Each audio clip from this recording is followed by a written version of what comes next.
contigo. Glória a Deus. Paz do Senhor, igreja. Deus nos abençoe. E essa Copa, hein? Já falei para o Arthur, o importante é competir. Tu ainda é jovem para ver outras. Se você não ganhar, né? Tá aí, ó. Juventude aí, Eleven. Não viu um título ainda, né, Samuel? Mas ainda há de ver. Eu vi 94, 2002. Meu Deus. Lá na... A gente foi descobrir que Marrocos era uma seleção forte. Descobrimos ontem, né?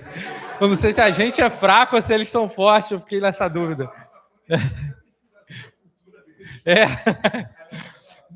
O que eles comem, onde fica localizado no mapa. Meu Deus. Que luta, meu irmão. Amém. Você já desejou a paz do Senhor para quem está do seu lado?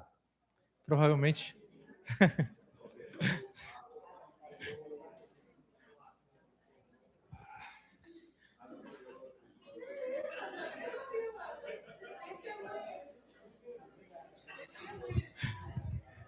Provavelmente você, não somente agora, mas desde que chegou, desejou a paz para muita gente.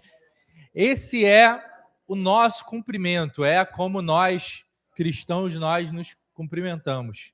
Virou a tradição cristã, desejar a paz de Cristo, a paz do Senhor, a paz do Senhor Jesus, desejar a paz ao irmão. E a pergunta é, você está em paz? Você desejou a paz a tanta gente, aí você olha para o teu coração e você pensa assim, eu estou em paz, estou me sentindo nesse estado de espírito, em paz, estou com essa sensação? Ela é real, é tão recorrente desejarmos a paz uns aos outros, por ela ser algo tão fundamental na fé cristã, tão fundamental na vida do cristão, e nós devemos nos perguntar, eu estou em paz? O que me deixa em paz ou o que me deixa em estado, a oposição à paz, né? O conflito, a guerra, o medo, o desespero, há muitos antagonistas da paz. Essa semana tivemos a infelicidade de cancelarmos, inclusive, um culto durante a semana por esses conflitos. Uma situação bem própria do carioca, de muitos outros no Brasil e no mundo que enfrentam essa questão da guerra, dos conflitos, da violência. Mas não só isso. Há muitas outras razões que te roubam a paz ou que te entregam a paz. Reflete aí. O que te traz paz? O que te deixa em paz ou te deixa em conflito? O tema é o dinheiro? Com o dinheiro tu está em paz, com a ausência você está sem paz. São os relacionamentos? Quando estão te tratando bem, os relacionamentos estão ok, você se sentiu em paz. Quando está com alguma ranhura ali, algum conflito, aquilo roubou a sua paz. É o trabalho está indo bem, a semana foi boa, você passou uma semana em paz, na seguinte teve pressão, teve cobrança, aquilo roubou a sua paz. Ou a situação da violência, de características aí da tua cidade, do teu bairro. O que está te deixando em paz ou te roubando paz? Além desses que eu mencionei. As Escrituras nos dizem em João 14, verso 27, eu convido os irmãos à leitura desse verso, sobre esse tema da paz, a ênfase que Cristo está dando sobre isso, sobre o sentir-se em paz, sobre o estar em paz. E o Senhor diz, deixo-vos a paz, a minha paz vos dou, não vou-la dou como o mundo dá. Não se turbe o vosso coração e nem se atemorize. Não fique, na tradução Nova Almeida atualizada, não fique angustiado e nem fique com medo. Aqui há um momento de ênfase do Cristo falando sobre as pessoas estarem em paz. E ele anuncia essa paz, ele diz, eu vou deixar para vocês a minha paz, em um dos momentos em que ele está anunciando a sua morte, a crucificação. Ou seja, dias difíceis virão, dias de luto, dias de medo da natureza humana, viriam dias de você ficar apavorado, de perder as esperanças, e o Senhor ele já vem antecipando e anunciando o que aconteceria, e ele vai dizer, eu vou deixar a minha paz em vocês. Provavelmente, essa virtude do Senhor, essa paz que veio por um milagre ao coração dos discípulos, foi uma forma deles conseguirem suportar o que estava acontecendo. Os próximos dias. Se na nossa cabeça o que nos traz a paz é quando a nossa conta está no azul e o que nos rouba a paz é quando está no vermelho, ou como eu disse aos irmãos, relacionamentos, a situação social, dos diversos tipos de coisas que podem te trazer a paz, o medo. Para os discípulos, o clima não era favorável. Para o cenário que o Senhor sabia que iria ser montado no decorrer dos dias, não era um clima favorável, não era um clima de férias, não era um de tranquilidade, uns 6 meses de férias, não era um clima de fortuna. O Fábio sempre menciona isso.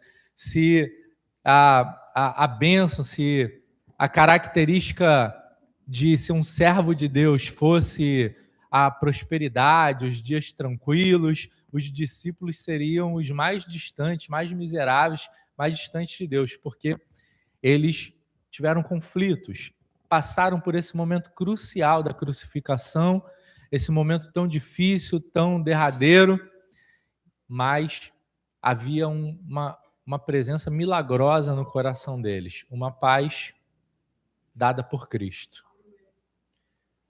E o Senhor, ele dá características dessa paz. Ele diz, é a paz não como o mundo dá. Ou seja, não é como a natureza, as coisas comuns dão. Não é a paz como vocês estão acostumados a ouvir.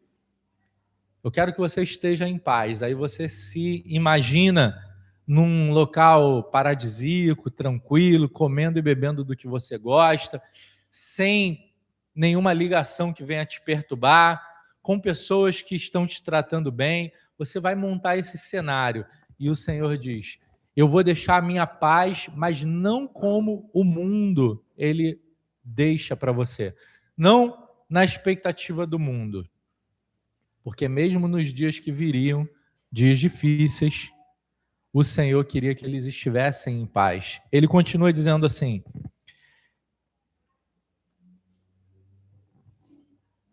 não quero que vocês fiquem angustiados ou com medo. A característica dessa paz, o tipo de paz nessas situações que vocês vão passar, ela vai deixar o teu coração de uma maneira. Mesmo nos dias difíceis, você não vai estar angustiado ou com medo. Você não vai estar sem força no fundo do poço ao ponto daquilo te destruir. Os irmãos podem puxar pela memória em momentos difíceis da vida. Quando você conta para alguém, a pessoa tenta se imaginar naquela situação, ela diria, eu desistiria, para mim aquilo ali eu não teria condição de avançar. E talvez você possa ter um testemunho pessoal e dizer, de certa forma eu estava até em paz com aquilo. De certa forma eu consegui encarar, consegui resolver, consegui avançar, consegui ter sanidade. Não acontece isso? E isso não é uma coisa humana, mas você só consegue atribuir à intervenção divina. Você só consegue atribuir aquilo à presença de Deus que esteve na sua vida, te sustentando naqueles dias difíceis, então você teve capacidade de superar. Sobre isso que o Senhor está dizendo. Vou deixar minha paz com vocês, mas não como o mundo deixa. A paz de Cristo, ela pode habitar no coração dos filhos em qualquer momento. Está no momento mal, no momento bom, na tranquilidade, na dificuldade, os tempos da sua vida, mas os filhos de Deus, eles têm a habitação da paz que o Senhor nos deixou. E isso é um milagre. Se você ficar com a sua atenção sobre estar em paz ou estar em guerra, estar em paz ou estar em conflito, estar em paz ou estar com medo, dependendo de tantos outros fatores da sua vida, você vai desfocar que tipo de paz que reside no teu coração, que é a de Cristo. O Senhor está querendo deixar você tranquilo, não angustiado, mas sempre ativo, mesmo em meio aos problemas, por causa do milagre da paz dele que está no teu coração. Mas se você desfoca disso, você vai se angustiar, você vai se amedrontar. E não é isso que o Senhor quer para você.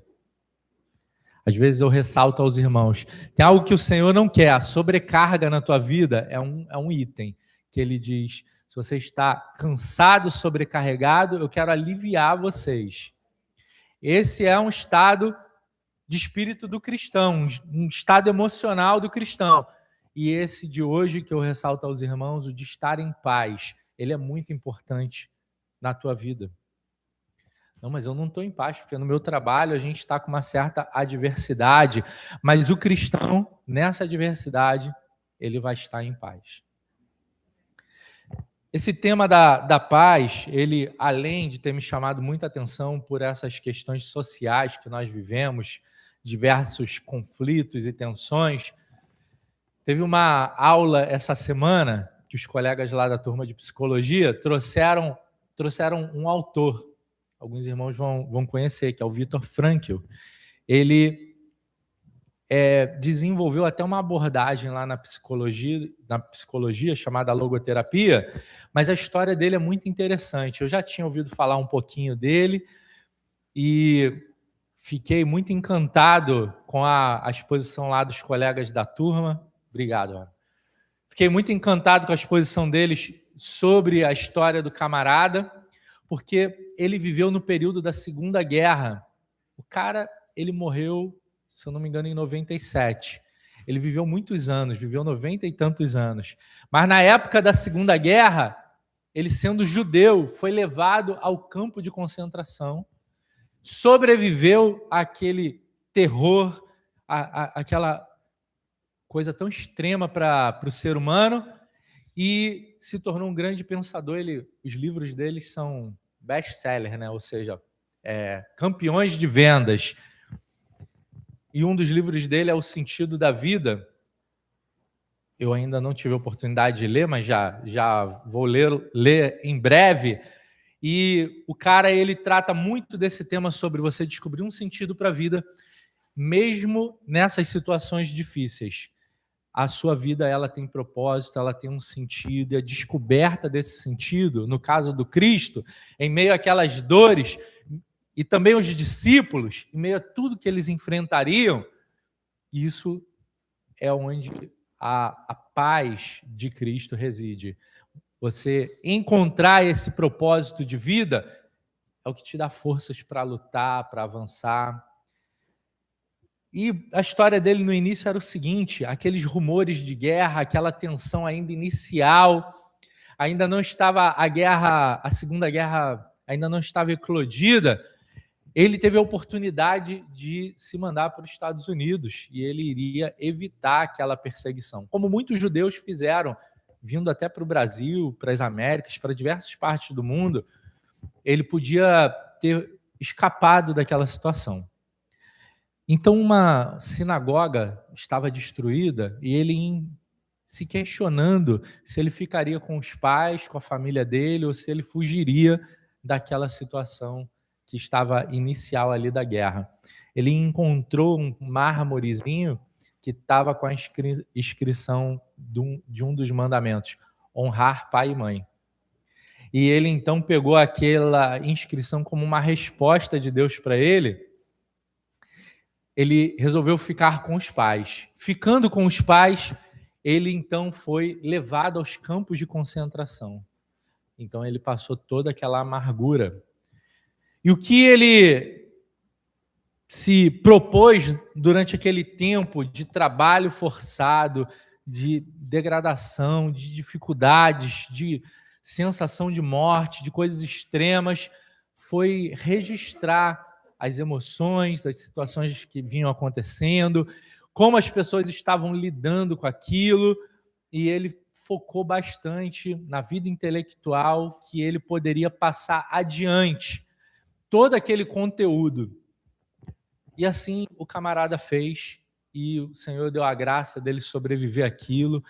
Ele começou a publicar seus escritos, que foram muito mais de um caráter cristão até do que da tradição judaica, ao ponto das igrejas da época recomendarem seus livros, fazerem estudos com os livros do Viktor Frankl, e até hoje ele é uma referência para a psicologia e também aos cristãos, por essas descobertas e por essas experiências. A vida dele nos campos de concentração, ela foi conduzida por um propósito que pôde trazê-lo alguma paz, trazê-lo algum motivo de levantar, de avançar. Ele percebia que muita gente só tinha, entre os colegas que ele conversava na época, muitas pessoas só tinham um propósito: sobreviver. Sobreviver para, após passar daqueles tempos, a pessoa tocar a vida dela, retomar ao ponto de partida de quando elas foram aprisionadas. O único propósito que eles tinham era se manterem respirando de forma geral. Só que ele falava sobre um propósito não só de saltar daquele sofrimento, mas em meio ao sofrimento, em meio àqueles dias maus, qual propósito havia naquilo tudo? Onde ele poderia se encaixar? E isso é uma parte, uma base das teorias desse cara, das suas publicações, da forma como ele conduz a terapia dele. Estou olhando aqui, vários colegas da psicologia, uns mais ali, avançados, outros que são iniciantes como eu nos estudos, outros que ainda iniciarão, né, Guima? Então, é só gente normal, né, Guima, que estuda psicologia, né? Só cabeça boa, né?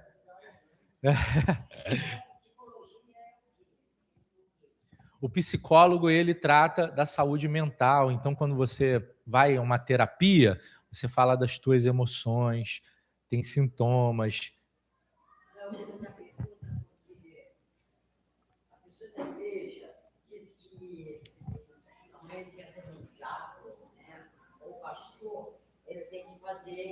Psicologia, é isso mesmo? Teologia.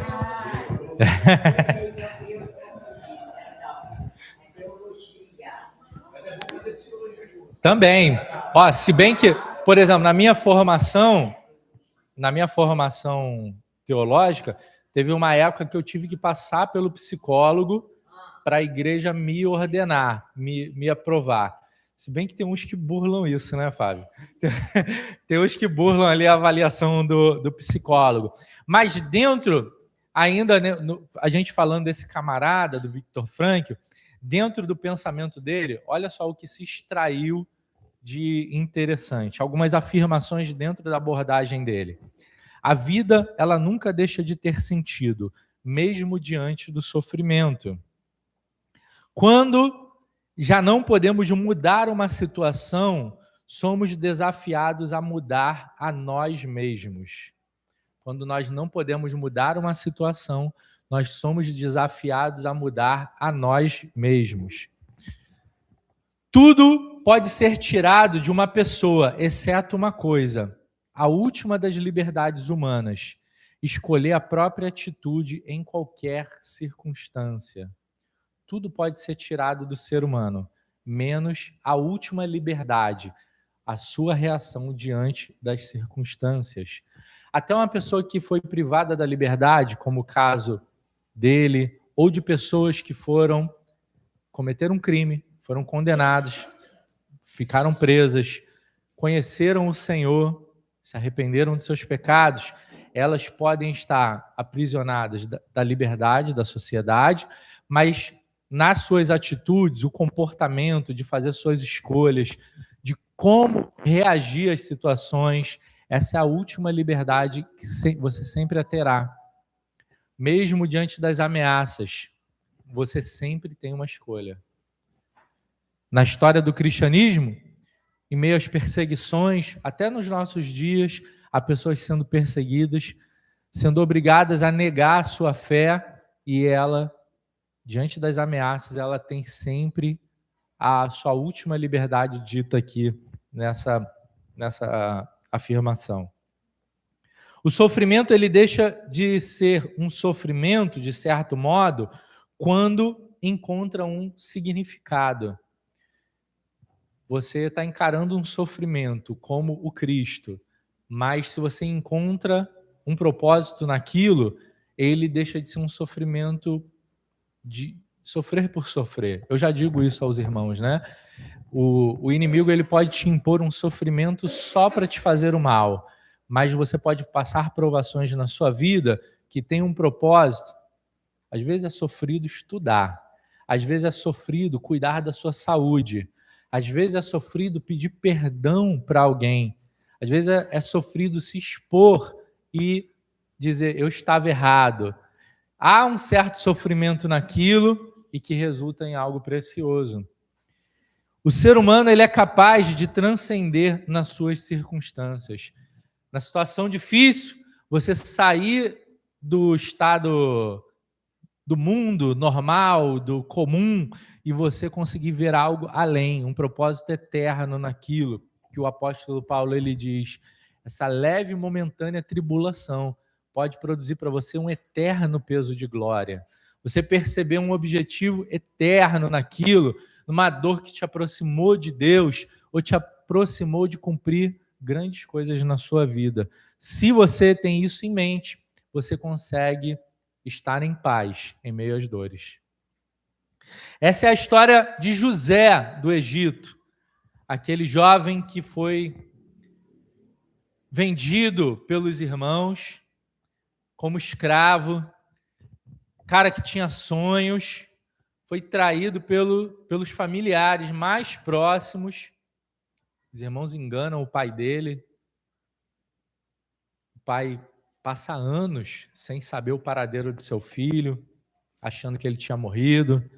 E aquele jovem José, ele vai sendo fiel ao Senhor em momentos que ele é tentado, em momentos que ele é aprisionado, e o Senhor vai dando os contornos para a vida daquele homem à medida que ele iria correspondendo, ele iria ficando com a cabeça firme diante das dores, das lutas, das dificuldades, mas havia uma presença do propósito na vida dele. Certamente, aquilo era um motivo de acordar no dia seguinte e trabalhar, de acordar no dia seguinte e ter alguma esperança. E isso vai estabelecer uma paz interior em você. Ter o propósito é mais poderoso do que você ter o dinheiro. Ter o propósito na sua vida vai ser mais poderoso do que você ter as férias. Ter o propósito vai ser mais poderoso do que você ter o romance. E qualquer benefício que o mundo pode te proporcionar não vai se comparar a um propósito. Aí tem uma passagem assim do Viktor Frankl numa região de praia, e alguém comenta lá, os jovens, eles estão felizes, pegando sol com as suas vidas, e ele diz assim, assim como esse bronzeado que eles estão pegando ali, ele vai se esvair, e aquilo não vai significar nada daqui a pouco tempo, é a vida sem propósito. A vida sem propósito, ela vive de momentos e de um prazer que eventualmente podemos denunciar aqui, é o prazer da noite, da balada, de um vício, de uma bebida, de uma noite de prazer, numa relação sexual, mas o propósito é o que te dá um estabelecimento eterno. Eu lembro quando fomos fazer um evangelismo de carnaval, muitos anos atrás, com a Jocum, que alguns irmãos conhecem, aí é Jovens com uma Missão, é um projeto missionário mundial de jovens. E o panfletinho, ele falava isso, o carnaval, uma uma alegria de 4 dias. Jesus, uma alegria eterna. O carnaval, de certa forma, te traz alguma alegria, de fato, como uma festa, uma celebração e muitos prazeres que o mundo pode te proporcionar. Eles são incomparáveis diante do propósito da tua vida. Porque se tua vida tem um propósito, você se alegra nos dias bons e nos dias de dores você está em paz, porque você está vendo a realização daquilo que você nasceu para fazer, daquilo que você está contribuindo para o reino de Deus, para os propósitos eternos de Deus. E aí a paz reside no teu coração.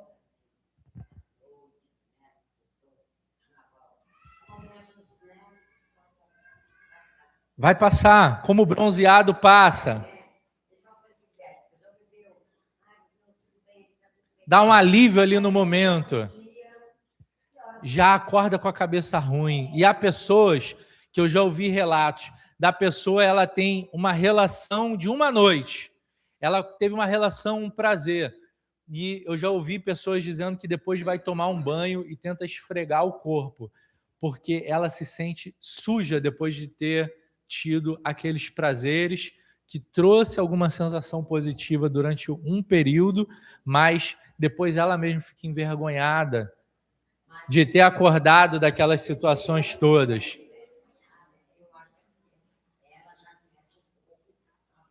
Pode ser. Nós vemos isso também na vida de Jó, que teve situações extremas na sua vida. Aquele homem que tinha uma vida boa, uma família tranquila, condições financeiras, ele era dedicado a Deus e vem uma tragédia na vida dele, mas ele se fortalece no seu caráter, ao ponto do Senhor dar testemunho dele, meu servo Jó. Ele era um homem íntegro, o Senhor esfregava o testemunho dele na cara do Satanás. E o cara, ele, no meio das suas dores, às vezes numa oposição dos amigos, ou a própria esposa, vendo o sofrimento dele, dá um aperto nele, dizendo, cara, amaldiçoa teu Deus e morre. Você... Pô, às vezes a pessoa diz assim, a morte vai ser um descanso para você, mas ele permaneceu firme. Se o Senhor me deu as bênçãos e Ele me dá as dores, bendito seja o nome do Senhor, porque eu vou receber o que o Senhor tiver para mim. E ele conseguia investigar e buscar os propósitos de Deus em meio àquelas situações adversas da vida. Ali você vai encontrar paz. Senhor, por que eu estou passando por isso? Como eu vou transparecer o caráter de Cristo nisso? Permanecer íntegro e fiel ao Senhor? O que eu vou aprender que as festas não vão me ensinar? As Escrituras dizem que nós aprendemos muito mais quando você está numa situação de velório, não é isso, amor? Está numa situação de enterro do que quando você está numa festa. Na festa tem aquelas empolgações, mas quando você está num velório, você reflete a vida, reflete as dores do outro, você se compadece da dor do outro. A Jéssica não está aqui, né? Mas eu vi um vídeo bonito essa semana de uma menina falando qual o sinal de Libras que ela mais gosta. E aí ela demonstrou um que era da empatia, que ela fazia assim, se eu não me engano, é sentimento. Se a Jéssica estivesse aqui, poderia me corrigir. Que é sentimento, e da empatia é colocar a mão assim, como se fosse, eu estou sentindo o teu sentimento. E é na hora do velório, na hora de ver as dores do outro, você tem uns starts na sua vida da empatia, você se coloca no lugar do ente querido que está sofrendo, você se coloca no lugar do morto, e quando eu estiver naquela situação, e aquilo você reflete muito, no meio das suas dores, é lugar de você refletir, você ter crescimento na sua vida. Se você encontra propósito nas suas dores, você está em paz.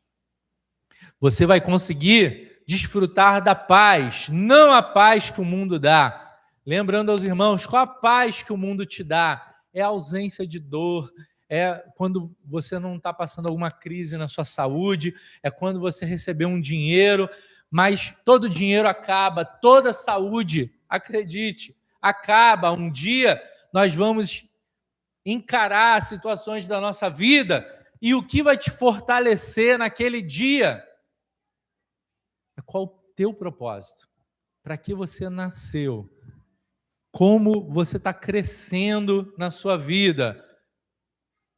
Você precisa descobrir isso. É o grande desafio da tua vida. Moisés passou, nosso querido Moisés, o libertador do povo que estava cativo depois desse tempo aqui de José, o povo ficou cativo no Egito. Moisés, ele passa algumas fases da vida dele, a fase de ser criado no Egito, a fase de ser foragido, mas quando ele liberta o povo, que ali deveria ser a grande conquista, o grande feito dele, e de fato foi, mas se você for um leitor desatento, ele passou todos os últimos anos da vida dele no deserto, que até hoje deserto para a gente é um símbolo de luta, de dificuldade, de escassez, de sequidão. E você poderia dizer, Moisés foi derrotado, a vida dele foi de escassez, foi de deserto, foi de dificuldade. E há muitos irmãos em que as suas vidas são assim, marcadas pela escassez. Há muitos irmãos que a sua vida ela é marcada pela falta. Há muitos irmãos que nos últimos anos da sua vida, você gostaria de estar rico no final da sua vida. Você gostaria de deixar uma grande herança aos seus filhos, mas nos últimos dias da sua vida podem ser como as de Moisés, que hoje é uma grande referência a cada um de nós, de relacionamento com Deus. Nós vemos por outro prisma, mas os últimos anos da vida de Moisés foram marcados pelo deserto. O camarada que não viu a terra prometida. E hoje nós o vemos como um vitorioso.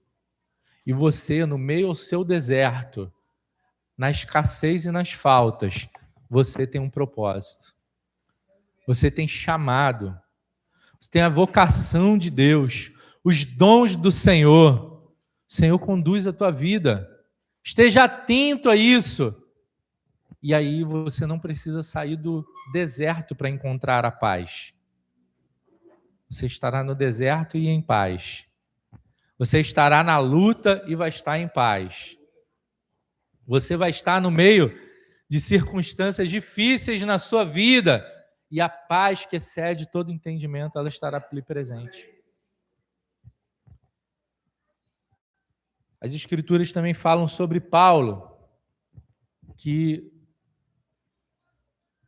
passou a seguir o Senhor, ser a referência entre os apóstolos, evangelizou diversas cidades da sua época, mas boa parte da vida dele foi em meio às prisões.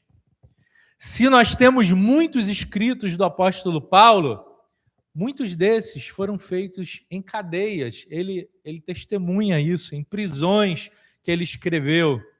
Ele não poderia estar presente naquela igreja, mas em meio às suas lutas, foi extraído de Paulo aqueles textos que até hoje nos abençoam, que até hoje edifica a sua vida. E na sua vida, na sua trajetória, nas suas prisões, nas suas dores, o que tem sido extraído? É quando você vai pisotear a uva que sai o suco, que sai o vinho, ou o azeite que também é extraído através de você espremer as azeitonas, e tantos outros frutos precisam ser quebrados para extrair o melhor deles. Eu sei que isso é extraído de você. E o Paulo tinha a presença milagrosa da paz de Cristo na sua vida, em meio às suas prisões. Não só os discípulos, mas os discípulos dos discípulos marcaram a história da igreja, que eles se alegravam ao passar os sofrimentos pelo privilégio de sofrerem por amor de Cristo. Mesmo um cristão como nós, que não estamos no campo missionário, nós não estamos numa terra estrangeira, nos expondo ao ponto das prisões de Paulo, mas por amor a Cristo é que você constitui seu caráter. O sim que você dá para as coisas na sua vida, o não que você dá, quando você se abstém de algo, quando você ingressa em algo que você sabe que vai ser difícil, vai ser desafiador, mas você vai porque você escolhe a santidade, você escolhe agradar a Deus, você escolhe os propósitos divinos. Você está fazendo isso como um grande discípulo de Cristo. Você está escolhendo não o caminho fácil, não o atalho. Você está escolhendo, Deus, o que o Senhor tem para a minha vida? Qual o teu propósito para mim? E ali vai habitar a paz no teu interior. Não vai ser a do momento. Tu escolhe você abrir mão do propósito de Cristo pelo momento, você pode ser o jovem rico que desiste de seguir ao Senhor. Você vai escolher algum alívio momentâneo, você vai cair na tentação. Na tentação de Satanás ao Senhor, ele oferece vários escapes, que ele não chegasse até a cruz, que ele aliviasse a fome dele, e o Senhor, no propósito, permanece firme. Jeremias, um dos profetas, ou chamado profeta chorão, porque ele pregava e as pessoas não o ouviam. Há 2 livros na Bíblia com registro de Jeremias. Jeremias e Lamentações são os escritos que revelam ali as dores de um profeta que falava e não era ouvido. Ele se tornou o símbolo dos profetas, que em sua geração eles não são ouvidos, eles são perseguidos, eles só são honrados depois que o mundo os matou. Isso é um símbolo clássico das características do profeta. Mas o cara tinha propósito em sua vida. Você consegue ter paz no meio das suas lutas, no meio das suas dores, se você tem propósito. E essa paz milagrosa de Cristo está descrita também em Lucas 10, verso 5. Ao entrarem numa casa, digam primeiro: a paz esteja nesse lugar. E se houver ali uma pessoa que ama a paz, sobre ela repousará a paz de vocês. E se não houver, a paz voltará sobre vocês. E com esse versículo eu caminho para o fim, que o Senhor está ensinando. Vocês vão na casa de alguém, deseja paz naquele lugar. Se a pessoa for de paz, a paz habita naquele lugar. Se ela não for de paz, a paz volta para você. Ninguém vai tirar a tua paz. Nem essas circunstâncias que já mencionamos, e nem alguém que tenta roubar a sua paz. Você desejou a paz a alguém, ela não recebeu, ela ficou em conflito, mas a paz está na minha vida. Eu fico em paz. Se eu pudesse, a tua casa estaria em paz. Você vai lá na casa do seu familiar, você deseja que ali tenha paz, mas nem sempre estão receptivos àquela paz. Mas ela volte para você. E o cristão, os filhos de Deus, estejam sempre em paz. Está na luta, mas eu estou em paz. Está alguém tentando roubar a sua paz, mas ele não tem essa capacidade. Porque quem te deu essa paz foi o Cristo. Se foi o dinheiro que te deu a paz, isso vai ser tirado. Se foi a aparência, a juventude que te deu a paz, isso vai ser tirado. E pense em qualquer coisa que o mundo possa te oferecer de paz. Isso não é eterno, mas o Cristo tem uma paz eterna para você. Quero convidar os irmãos do ministério de louvor e convido também a amada igreja a ficar de pé.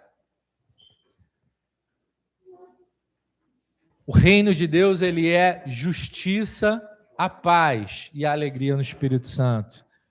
Um um desses estados importantes: justiça, a paz e a alegria do Espírito Santo. E a paz que nós frisamos hoje é o reino de Deus bem na sua vida. É você viver o reino de Cristo. Você precisa estar em paz. Talvez você, apesar de cumprimentar os irmãos com a paz de Cristo, você está com dificuldade de ter um encontro com a paz, de estar nesse estado de paz. Vamos clamar ao Senhor que por um milagre Ele coloque bem na sua vida. E nossa perspectiva sobre estar nos sentindo em paz ou amedrontados, ela mude. Porque agora nós buscamos no propósito que o Senhor tem para a nossa vida, ó Pai. Fala com a gente hoje. Fala com a gente, Senhor. Teu Santo Espírito possa estabelecer essa paz que excede todo entendimento no coração dos irmãos. Em meio à dificuldade das relações, da nossa cidade, das lutas dos trabalhos, mas que a paz esteja no nosso interior. Vamos adorar ao Senhor.